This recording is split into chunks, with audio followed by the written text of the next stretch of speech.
अभी हाल फिलहाल में पश्चिम बंगाल 5 राज्यों में चुनाव चल रहा है। कल वीडियो एक वायरल होता है, भारतीय जनता पार्टी के केंद्रीय मंत्री हैं अनुराग ठाकुर, फिश खाते हुए बढ़िया तरीके से टीका वीका लगा करके गले में जनेऊ उनेऊ सब चीज़ तामझाम पहन करके खाते हैं और कहते हैं कोई दिक्कत नहीं है, खाओ पियो मस्त रहो। इस तरीके की कुछ उसमें बयानबाजी रहती है। और एक वीडियो कुछ समय पहले वायरल हुआ था बिहार चुनाव के दौरान, तेजस्वी यादव का। तब तमाम भारतीय जनता पार्टी के नेताओं ने कहा कि तेजस्वी यादव जो है चिकन विकन मछली वछली खा रहे हैं और इस तरीके से कहा।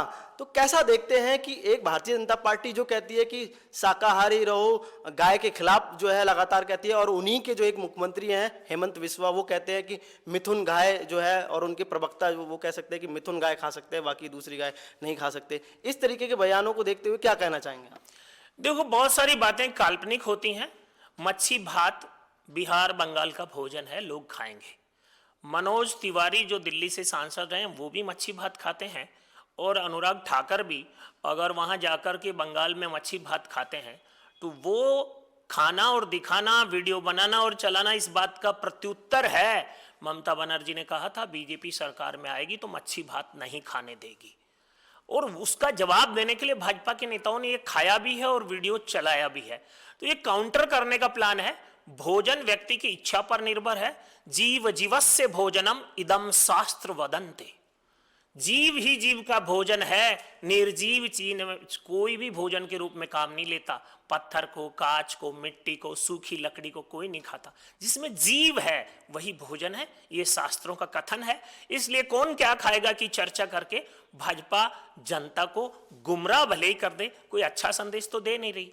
हाल ही में राजस्थान के लिए एक बड़ी सौगात मिलने वाली थी, 15 रिफाइनरी, प्रधानमंत्री नरेंद्र मोदी भी आने वाले थे। उससे पहले ही कुछ घंटों पहले उसमें बड़ी आग लग जाती है, तमाम गाड़ियां पहुंचती हैं, दमकल पहुंचता है और आग पर काबू पा जाता है। हालांकि कोई ट्रेजेडी नहीं देखने को मिली, कोई कैजुअल्टी नहीं होती है बहरहाल। लेकिन प्रधानमंत्री नरेंद्र मोदी के पहले ही 80,000 करोड़ रुपए की लागत से बनी 15 रिफाइनरी, जो राजस्थान को बड़ी सौगात मिलने वाली थी, 26 और 74 का रेशो भी रहता है उसमें। कैसा देखते हैं इस चीज़ को? देखो, देश में सरकारी उपक्रम जो हैं उनके बारे में सरकारीकरण लोगों के दिमाग में हो चुका है। जामनगर की रिफाइनरी को कोई डिस्टरबेंस नहीं हो, उसके पड़ोस में पचपदरा की रिफाइनरी चालू होगी तो बाड़मेर का बेसिन जो है जहां से कच्चा तेल निकल रहा है वो जामनगर जाना बंद हो जाएगा, और जामनगर कच्चा तेल नहीं जाएगा तो उनका काम कैसे चलेगा। तो जामनगर रिफाइनरी को मैक्सिमम पीरियड 2013 से 2026 तक इस पचपदरा रिफाइनरी को कभी कांग्रेस ने तो कभी भाजपा ने लिंगर ऑन किया है।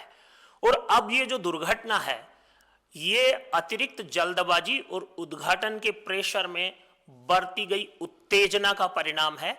सौभाग्य से वहां कोई जनहानि नहीं हुई, लेकिन 3-4 हजार करोड़ का नुकसान हुआ है। किसी को जिम्मेदारी लेनी होगी, और वह जिम्मेदारी राज्य सरकार की है, भारत सरकार की है, HBCL की है, या फिर जनता को ही भुगतना है, ये डिसाइड होना चाहिए। पर सरकारी रिफाइनरी समयबद्ध कार्यक्रम के अनुसार काम करना शुरू कर दे, ये दिव्य सौपन भजनलाल जी के शासनकाल में पूरा होगा, अब तो नहीं लगता। क्या लग रहा है कि इतनी जल्दबाजी की गई? 3 महीने के अंदर बता रहे थे कि लगातार जांच पड़ताल कर रहे थे, और उसके बाद में जांच पड़ताल के बाद ही प्रधानमंत्री नरेंद्र मोदी को कहा गया कि उद्घाटन के लिए।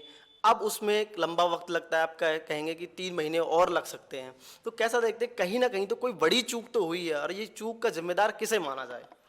देखो, जिम्मेदारी तो हमारे यहाँ जांच के बाद डिसाइड होती है, पर जिम्मेदारी उन लोगों की है जिन्होंने उद्घाटन की जल्दबाजी का दबाव बनाया। और उद्घाटन करना, फीता काटना, ये मोदी जी की भी आदत बन गई है, और मुख्यमंत्री जी भी मोदी जी के सानिध्य में भाषण देने और स्वागत करने को आतुर रहते हैं। तो ये वो जो तकनीकी सिस्टम है, भारत के जो एक्सपर्ट हैं इस काम के, उनकी राय के बिना राजनीतिक दबाव से किया गया निर्णय था, और उसका अंजाम आप और हम सब देख चुके हैं। क्या लग रहा है, राजस्थान में सब कुछ ठीक ठाक चल रहा है? लगातार कहीं ना कहीं देखने को मिला आग लग रही है। राजस्थान में प्राकृतिक आपदाएं या दुर्घटनाएं एक अलग बात है, पर राजस्थान में पर्ची की अनुकंपा से जो सरकार चल रही है, जनता लगातार उससे निराश होती जा रही है।